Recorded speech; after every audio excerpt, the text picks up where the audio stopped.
Hello everyone. तो हम कर क्या रहे हैं, हमने बायोटेक्नोलॉजी स्टार्ट की हुई है। तो बायोटेक्नोलॉजी हमारी जो दंगल सीरीज चल रही है उसमें स्टार्ट हो चुकी है। तो आप क्या लगाओ, हेडिंग लगाओ बायोटेक्नोलॉजी। और उसमें हमारा सर चैप्टर कौन सा चल रहा है? तो चैप्टर हमारा चल रहा है क्या, प्रिंसिपल एंड प्रोसेसेस। यानी प्रिंसिपल एंड प्रोसेसेस वाला हम चैप्टर कर रहे हैं बायोटेक्नोलॉजी में। और आपको मैंने बताया था इसका एप्लीकेशन भी हम पढ़ेंगे। कब? तो नेक्स्ट चैप्टर में पढ़ेंगे सर हम बायोटेक्नोलॉजी और उसके एप्लीकेशन को भी समझेंगे। इस चैप्टर में हम बायोटेक्नोलॉजी के प्रिंसिपल और प्रोसेस के बारे में समझेंगे कि उसका सिद्धांत क्या है और साथ में ऐसी कौन सी प्रोसेस हैं जो उसमें यूज आती हैं। तो इस चैप्टर में हमें जो है प्रिंसिपल और प्रोसेस को समझना है। नेक्स्ट चैप्टर में उसकी एप्लीकेशन देखेंगे, बायोटेक्नोलॉजी की एप्लीकेशन कहाँ कहाँ पे होती है। तो आई होप आपने लेक्चर नंबर 1 देख लिया होगा। और लेक्चर नंबर 1 देखा होगा तो ऐसा नहीं कि सिर्फ देखा होगा, उससे कुछ समझा भी होगा। तो लेक्चर नंबर 1 में हमने स्टार्ट क्या किया था ना, हमने टॉपिक पढ़ा था क्या सर, रिकॉम्बिनेंट रिकॉम्बिनेंट याद है किसी को? टॉपिक का नाम क्या था हमारे, रिकॉम्बिनेंट डीएनए टेक्नोलॉजी। और उसमें भी क्या पढ़ा था सर, उसमें हमने ये पढ़ा था आइसोलेशन और एक्सट्रैक्शन ऑफ डीएनए। आइसोलेशन या हम कह सकते हैं एक्सट्रैक्शन ऑफ डीएनए। हमने क्या करा था सर, डीएनए को निकालना सीखा था किसी भी सेल से, एनी सेल्स, चाहे वो फंगल सेल हो, प्लांट सेल हो या फिर एनिमल सेल हो या कोई भी सेल हो, हमने ना उसमें से डीएनए को निकालना सीखा था। ये लेक्चर नंबर 1 में हमने बात की थी, जो जिसकी ड्यूरेशन थी 49 मिनट्स के आसपास। अब कई लोग तो जो है 49 मिनट के लेक्चर को देखकर ही डर गए होंगे कि सर ये क्या कर रहे हो, आप तो छोटे छोटे लेक्चर पढ़ाते थे, आप 49 में क्यों जंप कर रहे हो सर, इतने बड़े बड़े लेक्चर क्यों दे रहे हो। देखो डिटेल में समझना है हमें, ऐसा नहीं कि हमें जो है कुछ भी हवा में उड़ा देना है।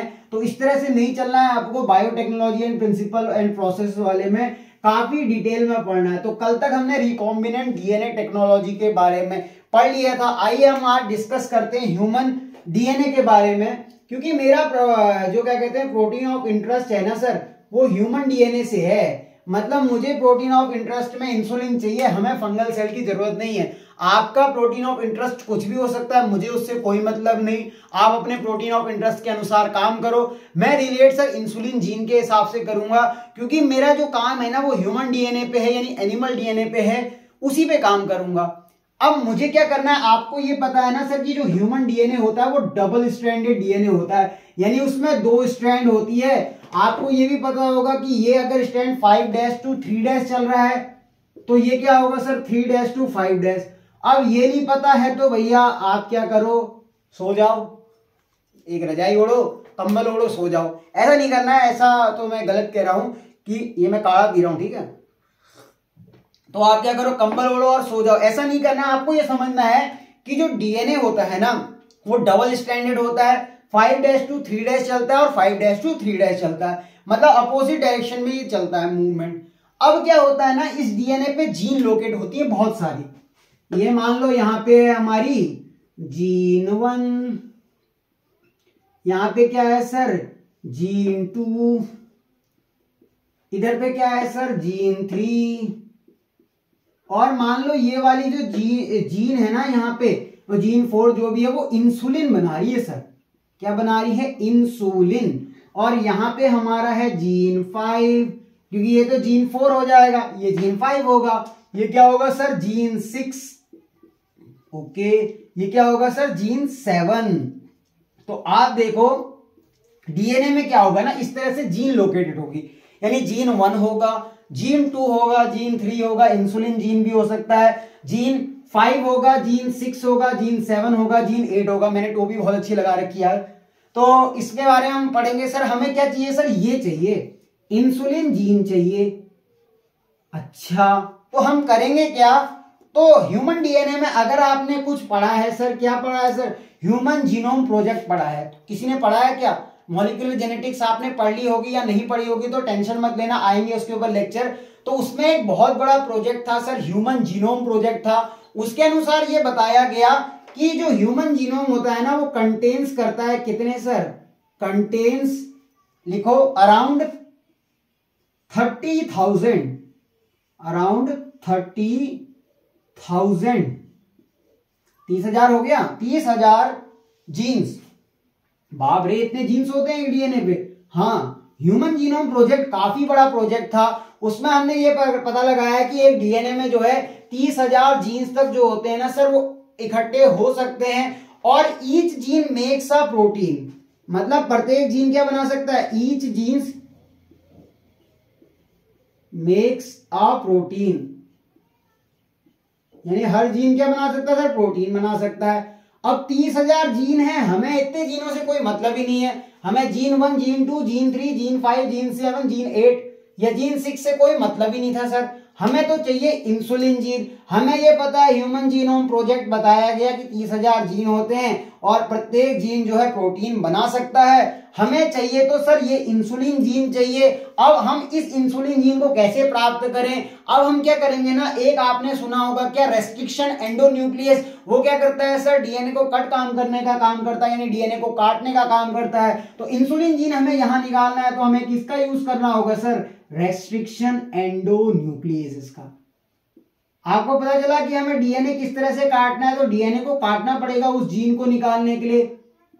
उस जीन की यानी डीएनए आप निकालोगे, डीएनए से क्या होगा, आपने मतलब ये जीन निकाला, यानी ये डीएनए का पार्ट निकाला, तो डीएनए आप निकालोगे, डीएनए से क्या बनाओगे सर, एमआरएनए, एमआरएनए से क्या बनाओगे सर, प्रोटीन। यहां पहुंचना है आपको, कहां पहुंचना है सर, प्रोटीन में पहुंचना है। तो प्रोटीन ऐसा तो नहीं कि किसी पेड़ में लटकी हुई है तो आप गए पेड़ से प्रोटीन तोड़ी और निकाल ली, ऐसा नहीं करना है सर। हमें यहां पहुंचना है तो हमें तो पहले वो सेल आइडेंटिफाई करना होगा। रिकॉम्बिनेंट डीएनए टेक्नोलॉजी के स्टेप पता है, पहले आप अपना प्रोटीन ऑफ इंटरेस्ट पता लगाओ। आपने प्रोटीन ऑफ इंटरेस्ट पता लगा लिया, फिर वो सेल मतलब क्या करो सर, सेल आइडेंटिफाई करो जिसका जो डीएनए बना रहा है प्रोटीन को, तो वो आपने सेल आइडेंटिफाई करा। अब ऑब्टेन करो वहां से डीएनए। डीएनए कैसे ऑब्टेन करता है, पहले वीडियो में वेली एक्सप्लेन है, मजा आ गया होगा आपको देख के।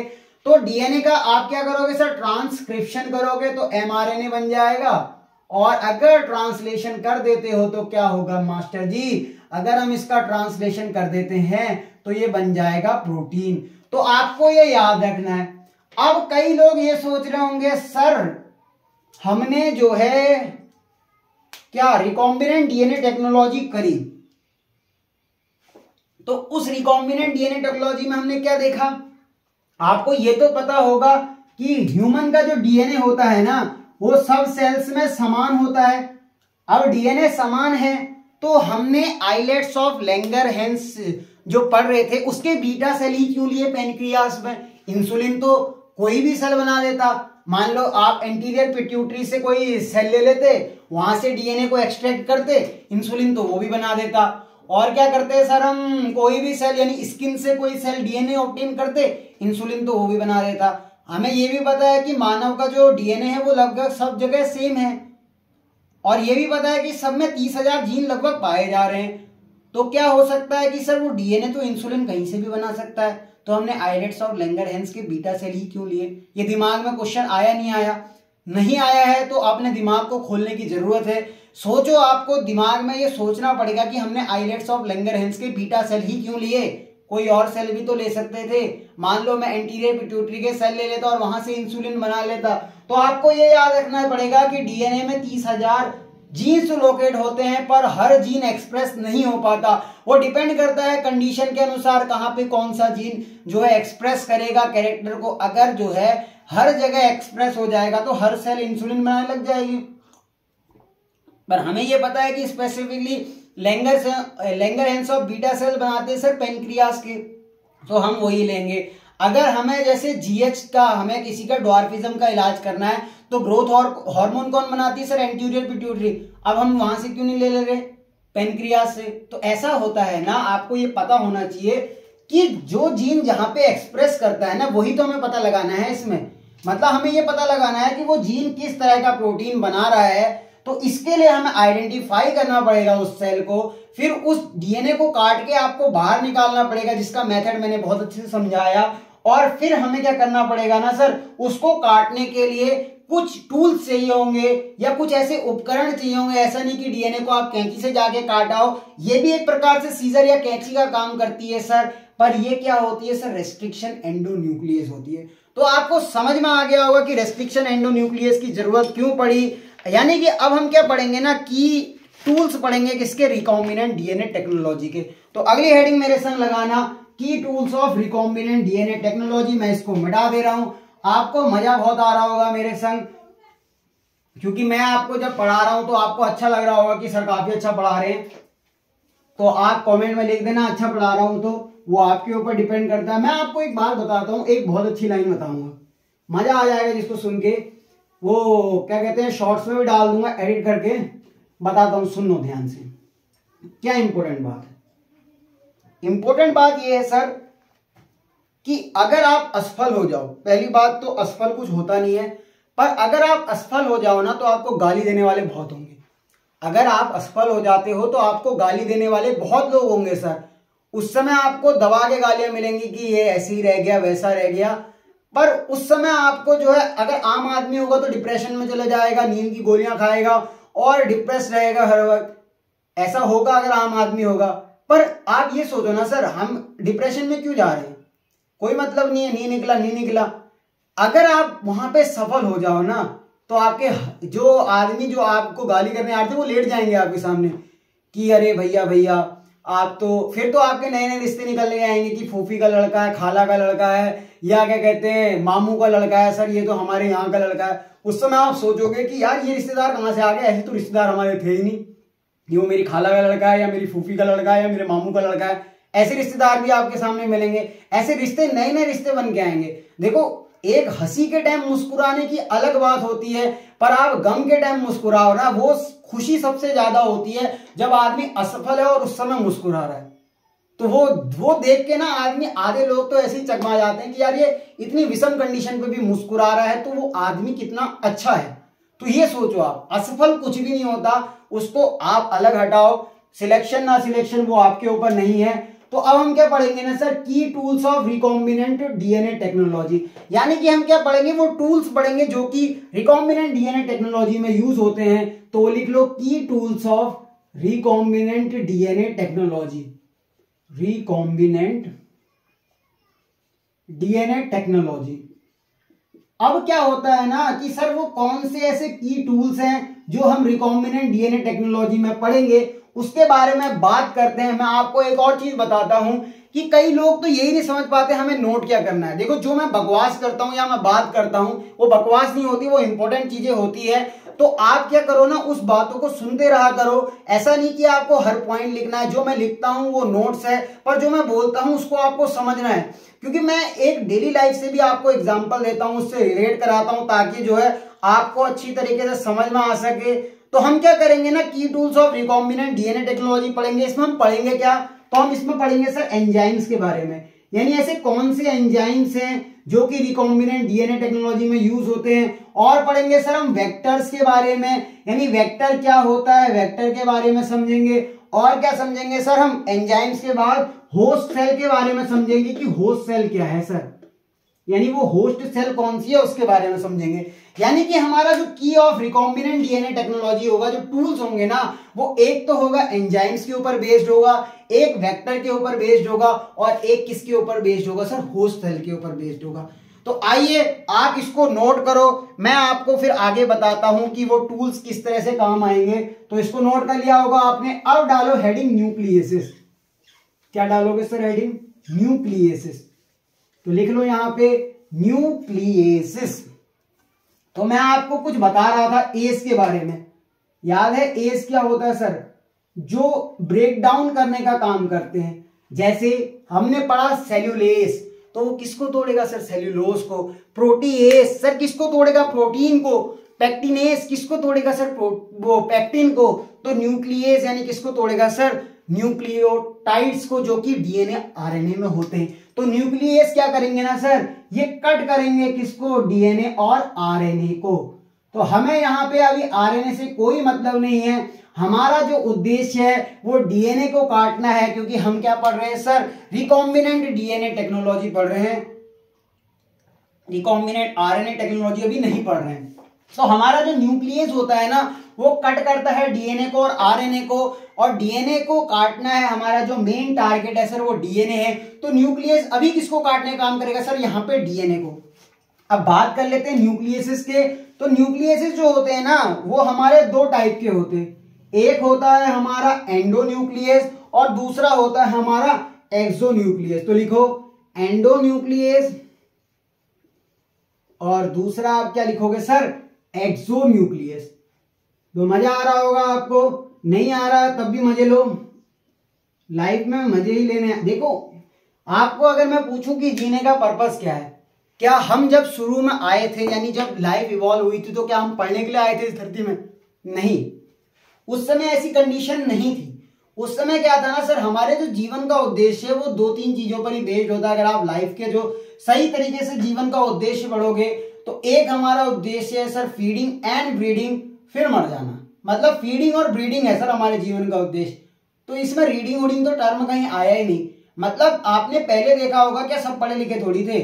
मतलब पहले क्या होता था सर, खाना खाता था आदमी, खाना खा के अपनी ग्रोथ बढ़ाता था, वृद्धि होती थी, एक टाइम ऐसा आता था जिसमें वो प्रजनन करता था, अपनी संतानों की उत्पत्ति के बाद वो मर जाता था। तो यही उद्देश्य है सर फीडिंग एंड ब्रीडिंग। ये लाइफ का इसेंशियल सत्य है, या जिसको आप कह सकते हो यही जीवन का एक सत्य है। तो अब हमें पर अब आजकल ऐसा जमाना नहीं है, अब रीडिंग करना काफी जरूरी है। तो न्यूक्लियस क्या होता है ना सर, डीएनए को काटने का काम करता है। 2 प्रकार के न्यूक्लियस देखने को मिलते हैं, एक होता है एंडो और एक होता है एक्सो। एक्सो का मतलब होता है ना सर बाहर से, और एंडो का मतलब होता है अंदर से। आपको थोड़ा बहुत जो है हिंदी इंग्लिश के टर्म समझ में आ रहे होंगे। मुझे एक तो खांसी भी बहुत हो गई है, बीच बीच में बहुत खांसता रहता हूं, तो मैं काढ़ा अपने संग रख रहा हूं जो कि ठंडा हो चुका है। तो अब देखो बात कर लेते हैं हम एक्सोन्यूक्लियस के बारे में। तो अभी मैं आपको समझा रहा था, आपको ये पता है सर जो डीएनए होता है ना वो फॉस्फोडाइस्टर बॉन्ड से जुड़ के बनता है। जैसे न्यूक्लियोटाइड तो होते हैं, डीएनए क्या होता है डबल स्ट्रैंडेड होता है, तो उसमें न्यूक्लियोटाइड्स जुड़े होते हैं। तो फॉस्फेट शुगर करके क्रम चलता है। तो उनको जोड़ने के लिए बीच में जो बॉन्ड होता है ना सर, न्यूक्लियोटाइड्स को आपस में जोड़ने के लिए जो बॉन्ड होता है उसको बोलते हैं फॉस्फोडाइस्टर बॉन्ड। तो बनाते हैं, देखो ये मैंने आपके सामने कुछ न्यूक्लियोटाइड बना रहा हूं। मान लो ये 6 न्यूक्लियोटाइड मैंने आपके सामने बना दिए, गिनती के 6 हैं, और यहां भी 6 बना लो, डबल स्ट्रैंड है ना। मजा आ गया, मजा आ गया। तो ये क्या है सर, यहां पे चलो न्यूक्लियोटाइड का क्रम 5' to 3', और इधर पे चलो सर 3' to 5'। अब इनके बीच में जो बॉन्ड होगा, यानी 2 न्यूक्लियोटाइड को आपस में जोड़ने के लिए जो बॉन्ड होगा ना सर, वो होगा हमारा फॉस्फोडाइस्टर बॉन्ड। क्या होगा सर, फॉस्फोडाइस्टर बॉन्ड। ठीक है मास्टर जी, मजा आ रहा है। क्या मजा आ रहा है कि 2 न्यूक्लियोटाइड आपस में जुड़े हैं with the help of phosphodiester bond. Exonuclease का मतलब होता है सर बाहर, एग्जिट मतलब बाहर जाना। तो सर ये जो न्यूक्लियस है जो कि डीएनए को काटेगा, वो कहां से काटना शुरू करेगा सर, सबसे किनारे वाले कोने से, यानी एंड की तरफ से काटना शुरू करेगा। या तो यहां से काटेगा या यहां से काटेगा, ऐसा नहीं कि ये कहीं भी बीच में घुस जाएगा, उससे हमें मतलब नहीं है। एक्सोन्यूक्लियस का मतलब होता है सर आउटर तरफ से काटना, यानी किनारे के सिरे से काटेगा। तो आपको कैसा दिखेगा सर, आपको इस तरह से दिखेगा कि ये वाला हिस्सा मान लो कट गया, न्यूक्लियोटाइड कट गया, तो ये 2 तो अलग हो जाएंगे ना गुरुजी। अलग हो गए तो ये कैसे चलेगा सर, ये वाले तो ऐसे ही चलेंगे। ये 5 आपने इस तरह ही बना दिए, वाह वाह वाह, मजा आ गया। ये 5 कैसे हो गए सर, ऐसे ही रह गए।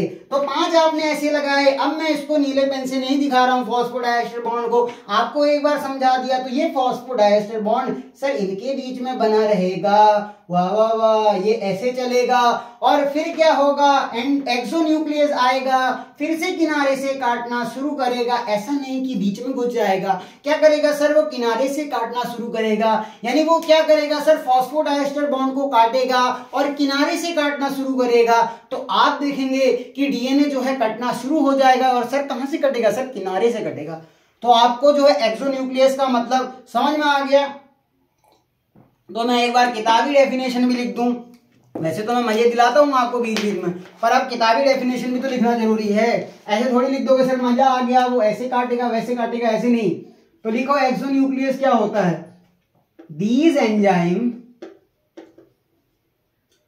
दीज एंजाइम्स, अब मैंने बताया था ना मेरी इंग्लिश थोड़ी यूएस और जर्मनी से होती है तो मुझे इतनी अच्छी इंग्लिश नहीं आती है, तो these enzymes cut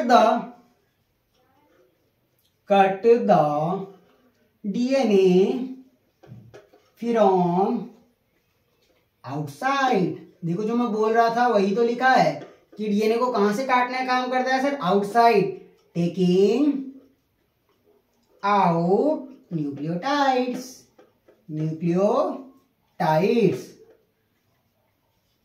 from outer portion या फिर एजेस ऑफ डीएनए।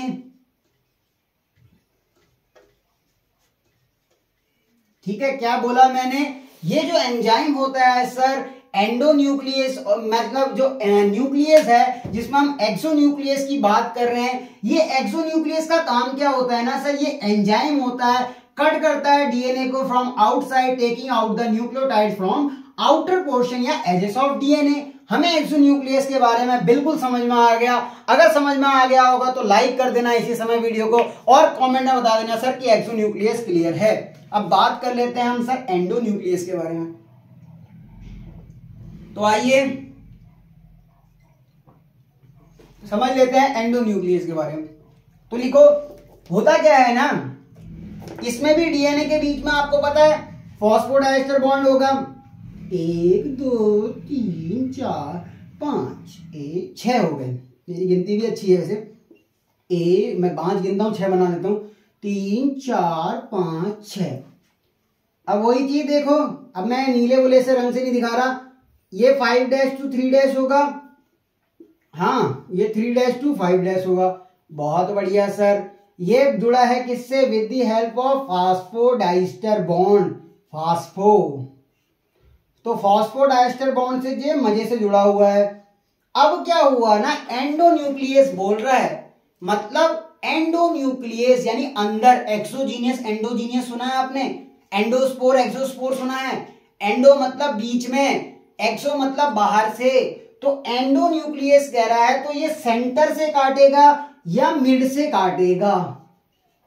तो ये क्या करेगा सर, ऐसा नहीं कि किनारे से काटना शुरू कर देगा, ना ना ना ना, ये क्या करेगा सर, बीच में जाएगा, सेंटर में जाएगा या मिडिल पार्ट में जाएगा काटने के लिए।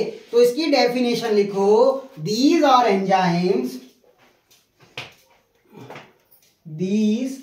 एंजाइम्स, जैसे रात रात होने लगती है तो मुझे कुछ अलग सी घटनाएं देखने को मिलती हैं, तो आप देख रहे होंगे जैसे जैसे रात होने लग जाती है तो मैं अलग बिहेवियर करने लग जाता हूं, दैट कट द डीएनए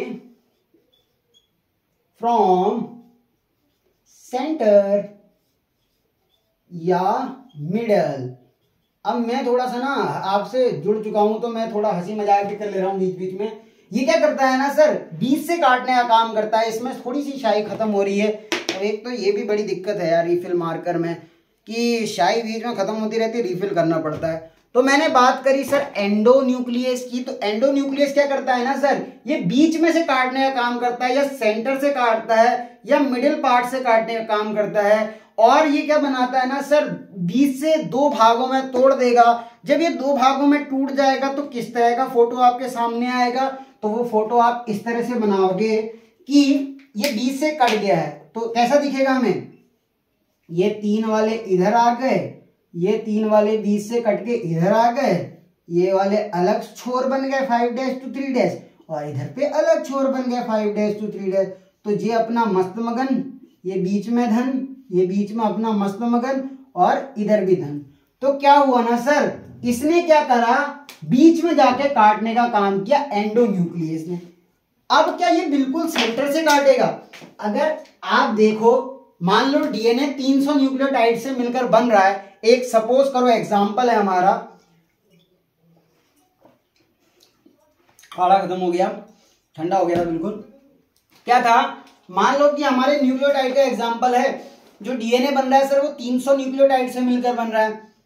तो क्या ये जो 300 न्यूक्लियोटाइड है वो उसके सेंटर में जाके काटेगा, 150 पे ही काटेगा? नहीं, ये ऐसा करेगा ना सर, जो ये एंडोन्यूक्लियस है ये 100वें नंबर पे भी काट सकता है, 120वें नंबर में भी काट सकता है, 150 नंबर में भी काट सकता है, 170 नंबर में भी काट सकता है। मतलब कि ऐसा नहीं कि ये किनारे किनारे से शुरू करेगा, ये सेंटर में जाएगा या बीच में कहीं जाएगा और अपना काम करके आ जाएगा। मतलब इसका काम क्या है सर, काटना है। कहां से काटना है, तो सर सेंटर या मिडिल पार्ट से। अब वो सेंटर ऐसा नहीं कि एग्जैक्टली बीच में बीचों बीच में हो। तो हमें पता चल गया सर एंडोन्यूक्लियस, एक्सोन्यूक्लियस के बारे में हमें पूरी जानकारी हो गई। अब क्या करते हैं ना सर, थोड़ा सा आगे बढ़ते हैं। रेस्ट्रिक्शन एंडोन्यूक्लियस का जो क्लासिफिकेशन है कि आप रेस्ट्रिक्शन एंडोन्यूक्लियस का क्लासिफिकेशन किस प्रकार करोगे, तो नेक्स्ट लेक्चर में बताऊंगा। अभी हमने न्यूक्लियस के बारे में पढ़ा, अब बात कर लेते हैं ना कि रेस्ट्रिक्शन एंडोन्यूक्लियस डिस्कवर कैसे हुए।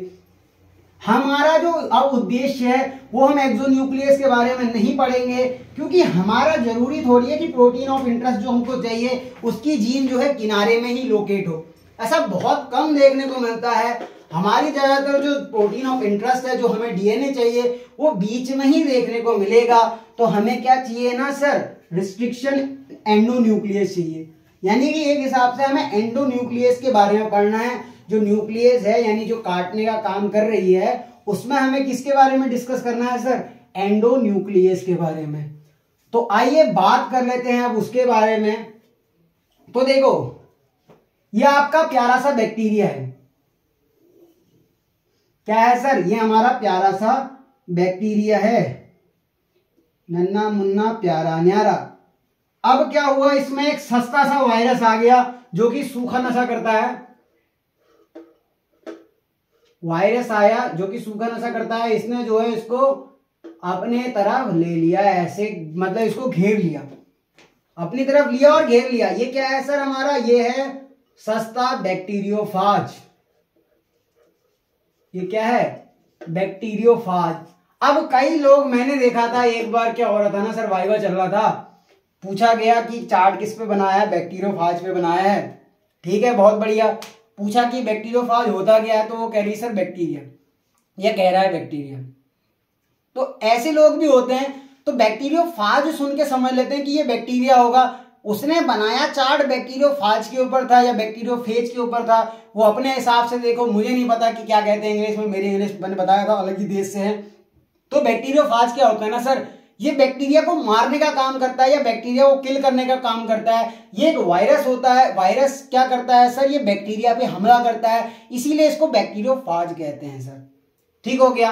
अब ये इसका जो न्यूक्लिक मटेरियल है, जिसको हम डीएनए आरएनए कहेंगे, जो भी कहो आप, अभी इसको डीएनए आरएनए से मतलब नहीं, ये इसका जेनेटिक मटेरियल है। तो जेनेटिक मटेरियल क्या करेगा ना सर, वो यहाँ पे इंजेक्ट करेगा। यानी वो अपना जेनेटिक मटेरियल, इधर से कॉलर होता है इधर पे, यहां से जो अपना जेनेटिक मटेरियल को यहां डाला। ठीक हो गया। अब ये जो जेनेटिक मटेरियल यहां आया, ये सपोज करो डीएनए है। हाँ, अब डीएनए जैसे ही इसमें एंटर करेगा तो वो क्या बनाएगा सर, एमआरएनए बनाएगा। बहुत बढ़िया। और क्या बना देगा सर, फिर एमआरएनए से प्रोटीन बना देगा। तो ये क्या हो गया, ट्रांसक्रिप्शन। और ये क्या हो गया सर, ट्रांसलेशन।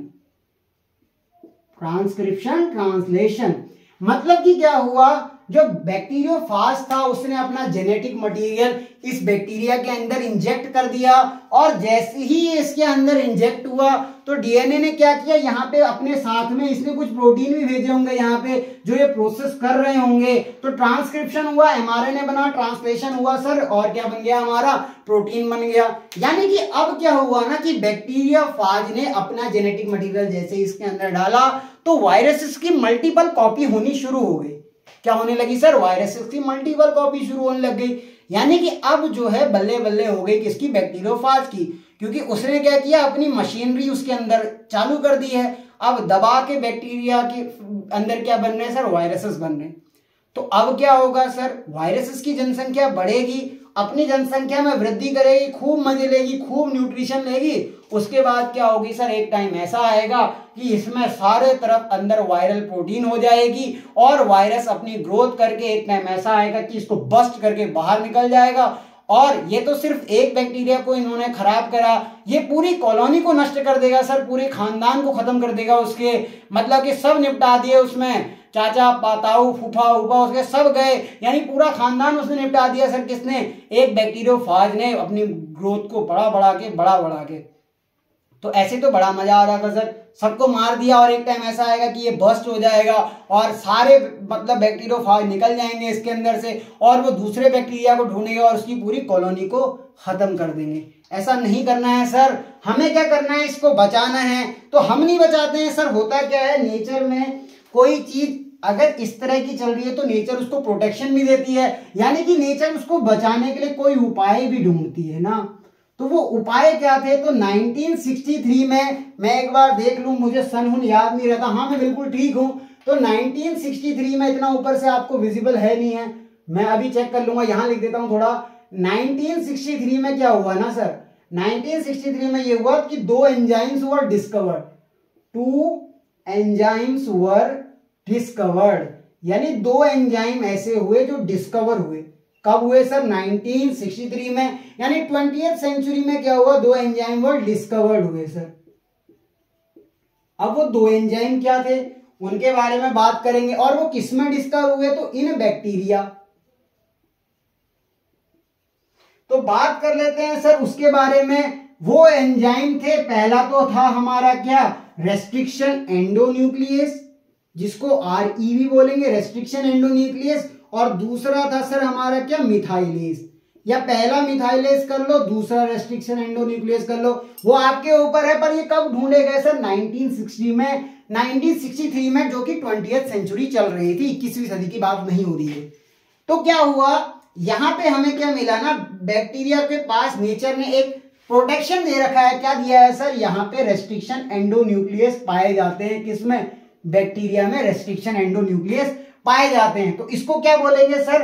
हम बोलेंगे रेस्ट्रिक्शन एंडोन्यूक्लियस।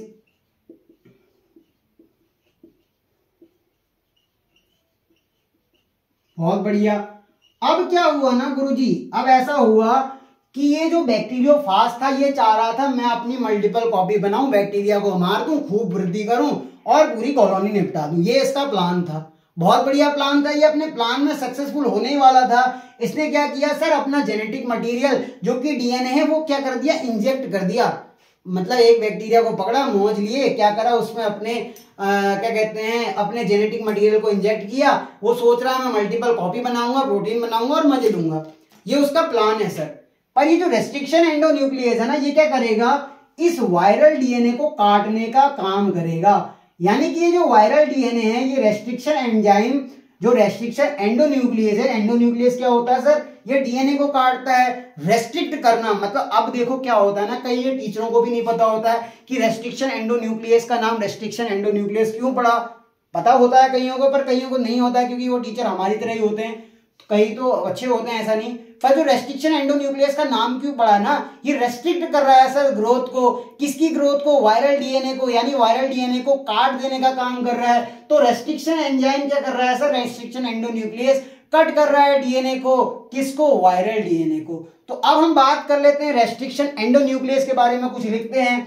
तो आइए आप क्या लिखोगे, जो यानी जो रेस्ट्रिक्शन एंडोन्यूक्लियस होता है ये क्या करता है, ये करता है सर रेस्ट्रिक्ट्स, मैं इंग्लिश अच्छे से लिख लेता हूं, restricts growth by viruses inside bacteria,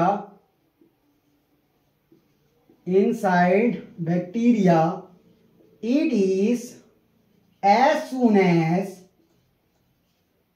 bacteriophage which is a virus, क्या है सर, वो वायरस है, इंजेक्ट्स इट्स न्यूक्लिक एसिड, क्या बोले तो न्यूक्लिक एसिड इनसाइड बैक्टीरिया, ये क्या करेगी sir, restriction endonuclease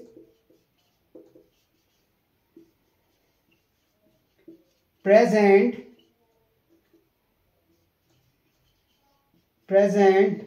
inside bacteria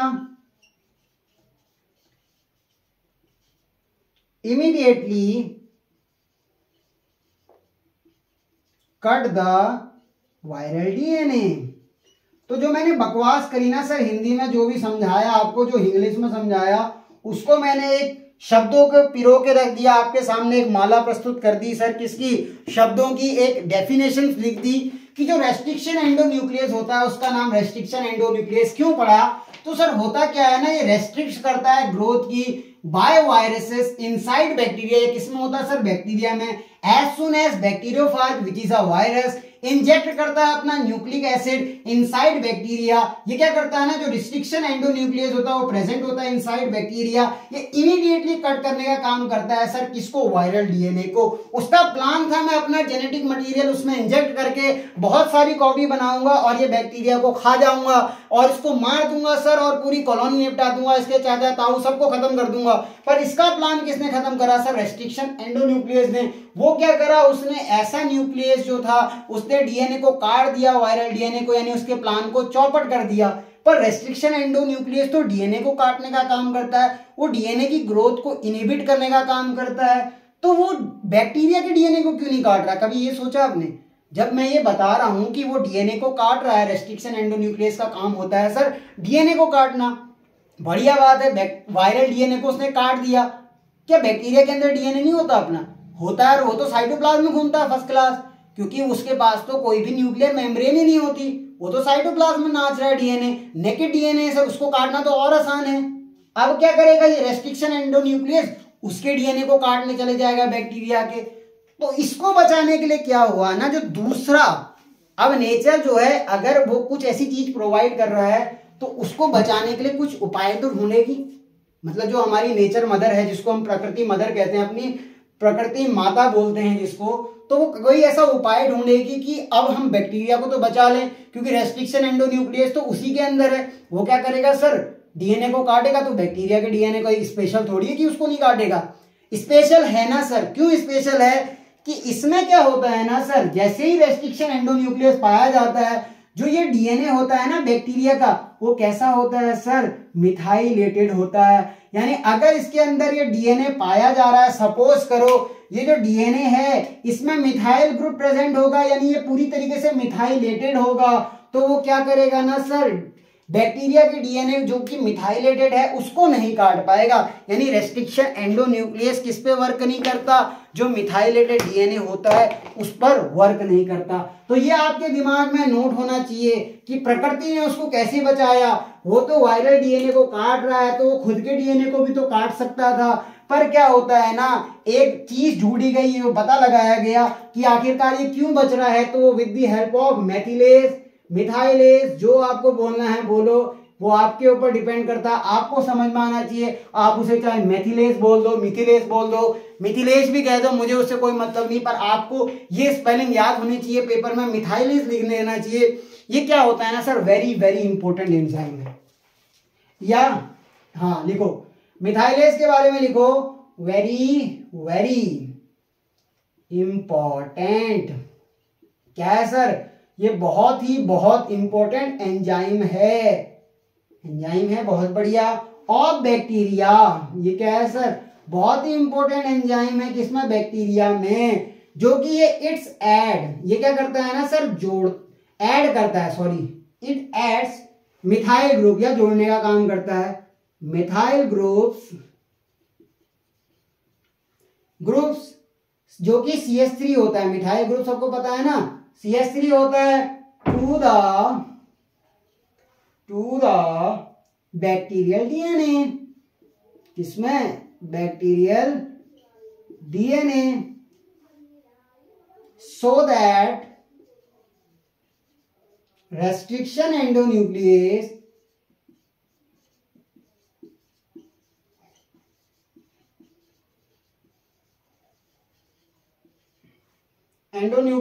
present inside bacteria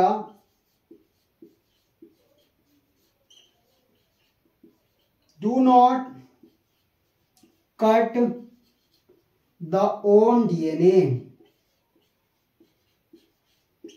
ये क्या कह रहा है सर, ये आपने तो इंग्लिश में बकैती लिख दी और मेरे कुछ भी पल्ले ना पड़ी, ये कुछ भी समझ नहीं आया सर। क्या लिख दिया सर आपने, क्या लिखा है, मुझे तो कुछ पल्ले नहीं पड़ रहा, मैं तो हिंदी मीडियम से हूँ, हाय सर मैं तो मर गया, मुझे तो कुछ समझ ही नहीं आ रहा है। होता क्या है ना सर, जो मिथाइलेज होता है ना, ये बहुत ही इंपॉर्टेंट मतलब एंजाइम होता है। किसमें पाया जाता है सर, बैक्टीरिया में पाया जाता है। ये क्या करता है ना, ऐड कर देता है मिथाइल ग्रुप। अब किसी को मिथाइल नहीं पता तो वो CH3 ग्रुप होता है, किसमें सर, बैक्टीरियल डीएनए में। So that restriction endonuclease present inside bacteria do not cut the own DNA. मतलब कि मिथाइल ग्रुप के प्रेजेंट होने पे अब जो है रेस्ट्रिक्शन एंडोन्यूक्लियस क्या करेगा सर, खुद के डीएनए को काट नहीं पाएगा। तो हुआ क्या, 1963 जब चल रहा था उसमें क्या हुआ ना सर, दो एंजाइम डिस्कवर किए गए। एक तो किया गया रेस्ट्रिक्शन एंडोन्यूक्लियस, दूसरा किया गया सर मिथाइलेज। हमें यह पता है कि रिस्ट्रिक्शन एंडोन्यूक्लियस क्या करता है, डीएनए को काटने का काम करता है। तो वायरस जो कि ये देखो, ये प्यारा सा बैक्टीरिया था आपका, उसमें एक सस्ता सा क्या आ गया सर, वायरस आ गया। उस सस्ते से वायरस ने अपना जेनेटिक मटेरियल इंजेक्ट करा जो कि वायरल डीएनए था। वो क्या चाह रहा था, मैं mRNA बनाऊं, प्रोटीन बना दूं और उसके अंदर खूब सारी ग्रोथ करूं। पर उसकी इस चीज को नेचर ने क्या किया, उसको सपोर्ट दिया बैक्टीरिया को, नहीं तू लड़ सकता है, तुझे मैं पावर दे रही हूं, तुझे मैं ब्रह्मास्त्र दे रहा हूं, या कोई भी ऐसा अस्त्र दे रहा हूं जिससे तू क्या करेगा ना सर, जो वायरल डीएनए आएगा उसको तू मारने में या काटने में सक्षम हो पाएगा। तो नेचर ने उसको दिया रेस्ट्रिक्शन एंडोन्यूक्लियस। अब वो रेस्ट्रिक्शन एंडोन्यूक्लियस क्या कर रहा है सर, डीएनए को काटने का काम कर रहा है, तो उसने वायरल डीएनए को उड़ा दिया। ठीक हो गया सर, वायरल डीएनए कट गया तो उसका जो मंसूबा था, क्या मंसूबा था कि मुझे तो जो है बैक्टीरिया को मारना है, वो फेल हो गया इसमें। अब रिस्ट्रिक्शन एंडोन्यूक्लियस तो डीएनए को काटता है, तो बैक्टीरिया में भी तो डीएनए होता है, ऐसा थोड़ी कि बैक्टीरिया बिना डीएनए का है। तो भैया वो डीएनए को काटने जाएगा, वो बैक्टीरिया को भी उड़ा देगा। पर ऐसा नहीं हो पाता क्योंकि मिथाइलेज भी उसमें पाया जाता है। तो मिथाइलेज क्या करता है ना सर, वो मिथाइल ग्रुप को ऐड कर देता है डीएनए में, और जो मिथाइलेज वाला जो क्या कहते हैं हमारा डीएनए होता है उस पर रेस्ट्रिक्शन एंजाइम या रेस्ट्रिक्शन एंडोन्यूक्लियस काम नहीं करता। अब इतनी सब बात क्या हुआ ना सर, इंसान को पता लग गई 1963 में। तो इंसान कहाँ पीछे रहने वाला, उसने कहा ले भैया, क्या भैया, रेस्ट्रिक्शन एंडोन्यूक्लियस का पता चल गया है। अब हम क्या करेंगे ना, रेस्ट्रिक्शन एंडोन्यूक्लियस निकालेंगे और क्या करेंगे, अपनी जेनेटिक इंजीनियरिंग में यूज करेंगे।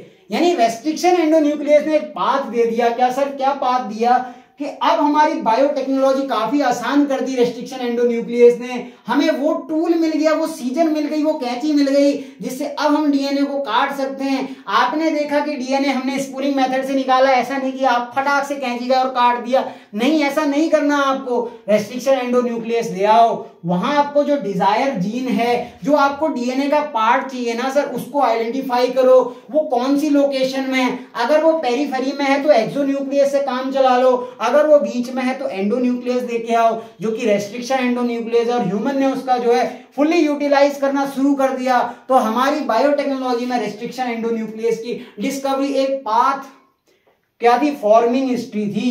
मतलब उसने एक रास्ता बना दिया हमारी बायोटेक्नोलॉजी को आसान करने के लिए। तो आपको आज के लेक्चर में ये समझ में आ गया होगा कि हमारे की ऑफ रिकॉम्बिनेंट बायोटेक्नोलॉजी में जो हम एंजाइम्स पढ़ेंगे उसमें हमने किसके बारे में पढ़ा, रेस्ट्रिक्शन एंडोन्यूक्लियस के बारे में पढ़ा।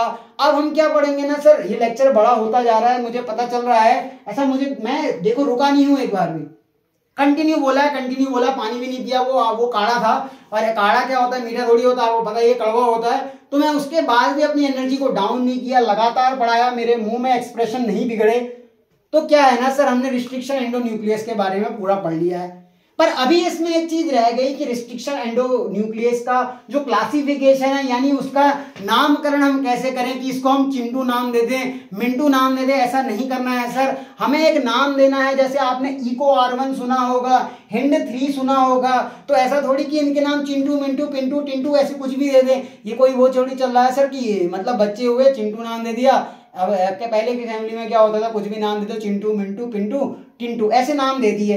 तो ऐसा नहीं करना है सर, हमें एक बढ़िया से क्लासिफिकेशन समझना है, यानी कि हमें नाम किस तरह रखेंगे, उनका नाम हमने कैसे इको R1 रखा, हिंड 3rd रखा। तो इसके बारे में कब बताऊंगा सर? नेक्स्ट लेक्चर में बताऊंगा। उससे पहले आप इन सब चीजों को रिवाइज करके आए। मिलते हैं आपसे एक छोटे से ब्रेक के बाद। आप इसी तरह से लेक्चर में बने रहिएगा। लेक्चर 2 भी आपके सामने बायोटेक्नोलॉजी का आ चुका है, लेक्चर 3 भी बहुत जल्द आएगा, तो ऐसे ही सपोर्ट बनाते रहिएगा। थैंक यू, पढ़ाई करते रहें। All the very best, bye bye.